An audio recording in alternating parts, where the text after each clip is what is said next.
നിറച്ചിടുമോ?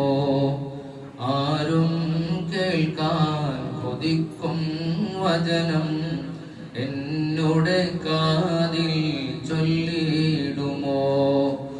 അവസാന ശ്വാസം ഞാനെടുക്കുമ്പോൾ കസ്തൂരി ഗന്ധം നിറച്ചിടുമോ?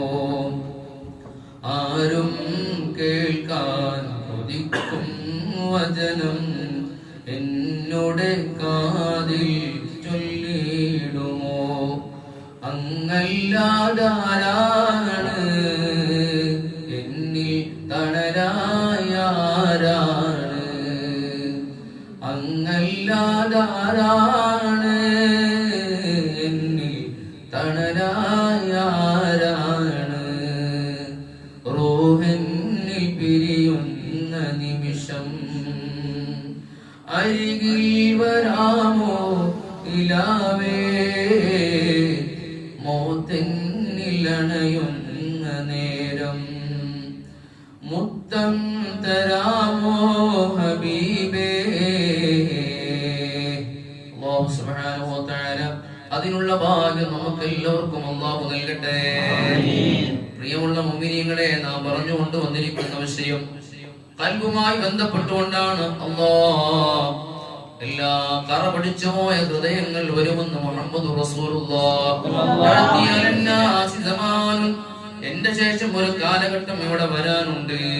അവരുടെ ഹൃദയങ്ങൾ ഇരുമ്പ് കറ പിടിക്കുന്നത് പോലെ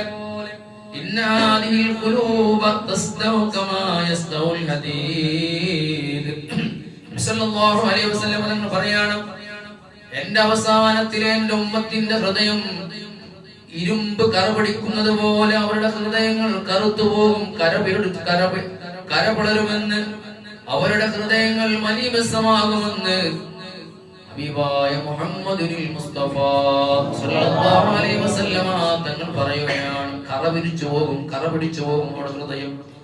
അങ്ങനെ കറപിടിച്ചു പോയ ഹൃദയത്തെ എങ്ങനെയാണ് സംസ്കരിക്കേണ്ടത്, എങ്ങനെയാണ് സമുദ്ധരിക്കേണ്ടത്? യാ റസൂലല്ലാഹ്, ഖീല യാ റസൂലല്ലാഹ് വമാ ദിലാഹുഹാ, എങ്ങനെയാണ് ആ ഇരുമ്പ് തുരുമ്പ് പിടിച്ചതുപോലെ തുരുമ്പ് പിടിച്ച ഹൃദയത്തെ എങ്ങനെയാണ് നബിയെ ആ തുരുമ്പിനെ കളയേണ്ടത്, എങ്ങനെയാണ് വൃത്തിയാക്കേണ്ടത്, എങ്ങനെയാണ് നബിയെ?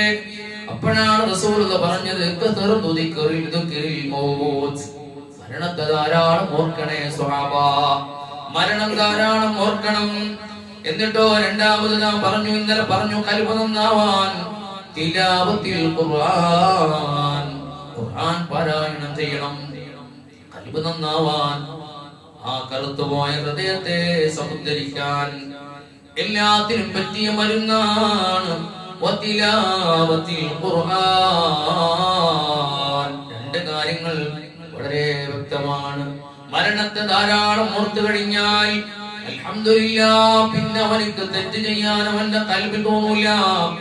മരണത്തെ എങ്ങനെ എപ്പോഴും ഓർത്തു കഴിഞ്ഞാൽ അവനിക്ക് പിന്നെ ആരോടും അസൂയ തോന്നൂല, പിന്നെ ആരോടും വെറുപ്പ് തോന്നൂല.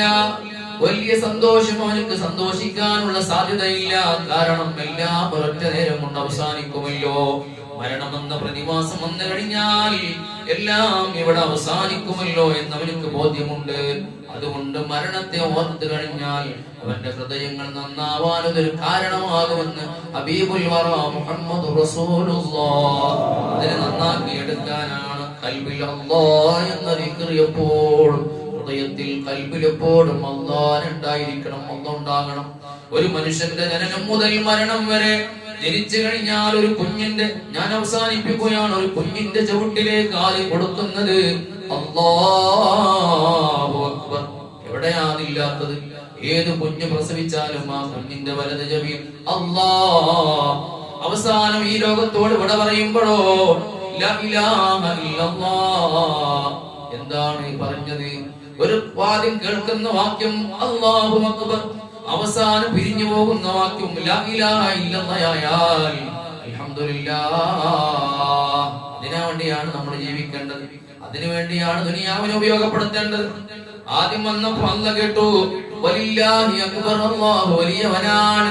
അത് കേട്ടുകൊണ്ട് ദുനിയാവിലേക്ക് വന്നു. ഇനി ദുനിയാവിനെ ഉപയോഗപ്പെടുത്തേണ്ടത് എങ്ങനെയാണ്? തിരിച്ച് ഈ ദുനിയാവിൽ ഒരു മടക്കമുണ്ട്. ആ മടക്കത്ത് അതേ വാക്യം, ലാ ഇലാഹ ഇല്ലല്ലാഹ്, പടച്ചവനെ ആരാധനക്കർഹൻ നീ അല്ലാതെ മറ്റാരുമില്ല അല്ലാഹ്. ഇതൊരു സുന്ദരമായ വാക്യം. ഉച്ചരിച്ചുകൊണ്ടാണ് ഉച്ചരിച്ചുകൊണ്ടാണ് ഈ ലോകത്തോട് വിട പറയേണ്ടത്. അല്ലാഹ് ഞങ്ങൾക്കെല്ലാവർക്കും നീ തൗഫീഖ് നൽകണേ അല്ലാഹ്. ഞങ്ങൾക്കെല്ലാവർക്കും ഈമാൻ സലാമത്തായി മരിക്കുന്ന മുഅ്മിനീങ്ങൾ പെടുത്തണേ അല്ലാഹ്.